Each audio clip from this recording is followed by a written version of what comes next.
hoarding a blessing, or are you being generous with it? Welcome to the Daily Devo. I am Vince Miller. We are in 1 Samuel chapter 30. We're finishing off that chapter today.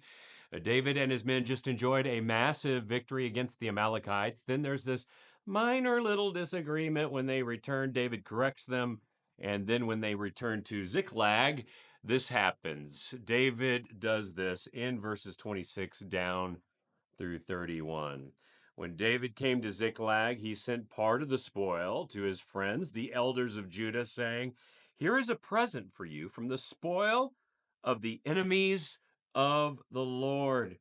It was for those in Bethel and Ramoth of the Negev, in Jatir, in Aror, in Shifmoth, in Estoma, in Rakal, and in the cities of the Jeremites, and in the cities of the Kenites, in Hormah, in Borashan, in Atak, and Hebron, for all the places where David and his men had roamed. And you will never know if I pronounce one of those names wrong. You just pronounce them confidently and do your best with them at times, and then no one will ever know. Just my little trick let's keep it between you and me, all right? So David had just experienced a sensational victory, reclaiming what the Amalekites had stolen. And after such an intense battle, you think it would have been easy for David to just bask in the glory and hoard the spoils. But David doesn't do that. Instead, David does something that reveals something remarkable about his character and leadership. This man who was dubbed a man after God's own heart. So when he returned to Ziklag, David took a portion of the plunder, the extra, and presented it to the elders and others who had supported him over many years. I mean, these weren't random gifts, but deliberate acts of generosity toward those who had previously offered David and his men shelter, security, and safety in the many years that they had wandered. His message was clear. Here, my friends, is the Lord's provision. David's actions illustrate a couple of vital principles about provision. Here's principle one. We got to recognize God's provision because it's God's provision.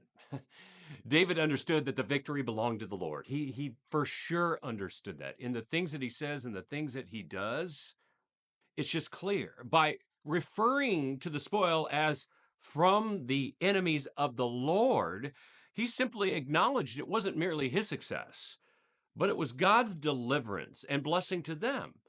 You know, when we achieve a victory or a blessing, it's important to remember that every good thing comes from the Lord. And then, principle number two, be generous with God's provision.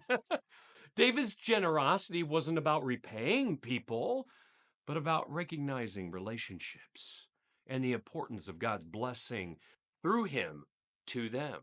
He remembered those who had been faithful during his wandering years and then used his blessing to strengthen those relationships, which are going to be important in coming chapters. And guess what? Our generosity should reflect a heart of gratitude and humility, reminding us and others that we are stewards, not owners, of God's blessings. You know, I think we're often tempted to hoard our wins, whether those wins be financial, professional, or personal. But we shouldn't hoard those things. David's example challenges us to ask, at least it has me, who can I generously bless when the time is right with what God has given me? You see, generosity isn't just about giving. It's about sharing God's glory and building his kingdom through his resources that we have the honor of stewarding for a short period of time. I hope you'll do that this Christmas. You'll remember to be generous. I love you guys. I pray this has blessed you. If it has, share it with someone else. Be generous to someone. And I hope to see you right back here again tomorrow for the last chapter of 1 Samuel chapter 31.